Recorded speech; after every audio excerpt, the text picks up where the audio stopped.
ဘာဒီနေ့ full moon in Virgo lunar eclipse in Virgo အတွက် collective message လေးဖတ်ပေးကြလို့ပါ group လေးနှစ်ခုပဲထားပါတယ်ဒါလေးနှစ်ခုပေါ့နော် tea cup လေးလား cake လေးလားကိုကြိုက်တဲ့ group ကိုရွေးပါဒါလေးကိုရင်ဖတ်ပေးမယ်ပေါ့နော်ပြီးတော့မှ cake လေးကိုရွေးထားတဲ့ group ကိုဖတ်ပေးပါမယ်tarot တွေလည်းမထည့်ထားပါဘူး rune တွေလည်းမထည့်ဘဲနဲ့ oracle တွေပဲဆွဲထားပါတယ်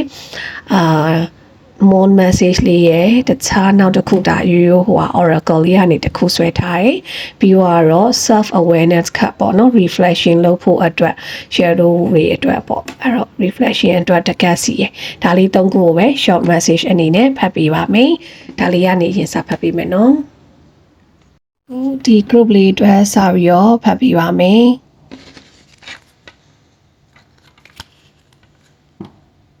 Lord's Parrot, yeah. Jaga, first quarter, it is time to commit. Self-awareness, so through Kalia. Am I communicating my needs? The group Kalule Bono commitment lopo. Long while commitment alone now, Bono, good chama. Didi name machine, who me out, me out. She said, Wamala. လွတ်ချလိုက်ရမှာလားနောက်ပြန်ဆိုရမှာလားစတဲ့ဆုံးဖြတ်ချက်တွေဘယ်ဟာကိုချမှန်းမသိဘူးဆုံးဖြတ်ချက်ချဖို့နောက်နှီးနေရရှိနေနိုင်တယ်ဆုံးဖြတ်ချက်မချနိုင်တဲ့အခြေအနေရှိနေနိုင်တယ်ပေါ့နော်ဒီမှာဆိုလို့ရှိရင် Lord's Parrot ဆိုတဲ့ oracle လေးကနေဆိုလို့ရှိရင်လည်းကိုပြန်မေးကြည့်ပါဘယ်အတိတ်တွေကိုမလွတ်ချနိုင်သေးရလဲဘယ်အရာတွေကိုဆုံးလွတ်ဖို့ဝင်လေးနေရလဲဘယ်အရာတွေကိုကြောခိုင်းပစ်ဖို့ကြံ့ကြာနေသေးရလဲကိုယ့်ရဲ့ version အသစ်ကလုံးဝ old version ကို release လုပ်ပြီးတော့ version အသစ်နဲ့နေဖို့အချိန်တန်နေပါပြီလုံးဝဒီ cage ထဲလေးမှာဒီလှောင်အိမ်လေးထဲမှာပဲပိတ်ပြီးတော့ပိတ်လှောင်ထားဖို့မဖြစ်တဲ့တော့ဘူးပေါ့နော်ဘာခံစားချက်တွေလဲဘာကြောင့်လဲနေရာကဖြစ်တာလားလူကြောင့်ဖြစ်တာလားဘလို့အကြောင်းအရာတွေကြောင့်လဲဘလို့အရာတွေကပြန်လာအောင်မလဲပြန်ဖြစ်လာအောင်မလဲဘလို့လူတွေကိုစောင့်နေရလဲစတာလေးတွေကိုကိုယ့်အကူပြန်မေးကြည့်ပါလို့မှာချင်နေ circle တစ်ခုကပြီးဆုံးတဲ့နေပါပြီအသစ်တစ်ခုကိုပြန်လဲစတင်မှုအချိန်ရောက်နေပြီ commitment တွေပေးဖို့လိုအပ်နေပါပြီအနာဂတ်အတွက်ကောင်းတဲ့အရာတွေအတွက် commitment တည်တည်ကြကြချဖို့အချိန်ကောင်းဖြစ်နေပြီပေါ့နော်အဲ့တော့ဒီနေ့ကတော့ full moon ဖြစ်တဲ့အတွက်ဒီနေ့မှာဖြစ်နိုင်လို့ရှိရင်ကို release လုပ်ရမယ့်အရာတွေကိုယ့်အကူချရေးပါလို့မှာချင်နေကိုကဘာကြောင့်ပျောက်ဆုံးနေရလဲဘာကြောင့် fully committed မလုပ်နိုင်မဲနဲ့အနာဂတ်ကိုတည်တည်ချာချာကြီးတည်ချာရှေ့ဆက်မလှမ်းနိုင်တာလဲစတဲ့အရာတွေကိုအတွက် negative အရာတွေအကုန်လုံးကိုချရေးပါလို့မှာချင်ပါတယ်ဒီမှာဆိုလို့ရှိရင်လည်း am I communicating my needs တဲ့ကိုကဘာတွေလိုအပ်နေရလဲဘာတွေလိုချင်နေရလဲကိုလိုချင်နေရဲ့အရာကိုကတည်ပြီးသားကိုဟာကိုလည်းပွင့်လင်းတည်ချာချာကြီးတည်နေပြီကိုဟာပျောက်ဆုံးနေဖို့အချိန်မဟုတ်တော့ဘူးတည်ချာလွတ်ချပစ်ဖို့အချိန်တစ်ခုရောက်နေပါပြီလွတ်လပ်ပေါ်ပါတခုနဲ့အနာဂတ်ကိုတည်ချာ comment လုပ်ပြီးတော့ကိုဘဝကိုတည်ချာရှေ့ဆက်ဖို့အချိန်တစ်ခုရောက်နေပြီဟိုမရောက်ဒီမရောက်ပေါ့နော်ရှေ့သွားလို့လည်းမရနောက်ဆုံးလို့လည်းမရဒီအရာကြီးမှာပဲဘာလို့ရမှန်းမသိရဲ့အရာကြီးမဖြစ်ပါနဲ့ရွေးချယ်စရာလမ်းတွေကိုတည်ချာရွေးချယ်ဖို့လိုအပ်နေပါပြီเนาะ your needs matter what are you needing right now that you haven't communicated what are you afraid of is it possible that what you are fearing is not true ရေးကြည့်ပါကိုဘာလိုအပ်နေရလဲဒီလိုအပ်ချက်တွေကိုသိနေရတဲ့ဘာကြောင့်မလုပ်နိုင်တာလဲဘယ်အရာတွေကိုလွတ်ချရမှာလဲဘယ်အရာတွေကို release လုပ်ရမှာလဲဘယ်အရာမှားတယ်မှန်တယ်စတာတွေကိုဒီနေ့တည်ချာလေးလွတ်ချပစ်ပါလုပ်ပစ်ပါကိုယ့်ရဲ့မှန်ကန်တဲ့ဒီလိုအပ်နေတဲ့အရာကိုဘဝအတွက် desire ကိုဖြစ်ချင်တာလုပ်ချင်တာတွေအကုန်လုံးကိုတည်ချာစတင်ဖို့လုပ်ပါကိုယ့်ရဲ့needs တွေကို express လုံးဝ fully express လုပ်နိုင်အောင်တေချာ commitment တေချာပေးပြီးလုပ်နိုင်အောင်လုပ်ဖို့လိုအပ်နေပါပြီဒီနေ့မှာဒီရှိနေတဲ့အရာတွေဝင်ပိုးတွေအကုန်လုံးကိုချရေးပြီးလွှတ်ချပစ်ဖို့လုပ်ပါလို့အဓိကမှာချင်ပါတယ်ဒါကဒီ group ကလူလေးတွေအတွက်အဓိကပေးချင်တဲ့ message ပါဒါတော့ခဏပြီးရင်နောက် group လေးကိုဖတ်ပေးပါမယ်cake လေးတွေကိုရွေးထားတဲ့သူလေးတွေအတွက်ပေါ့နော်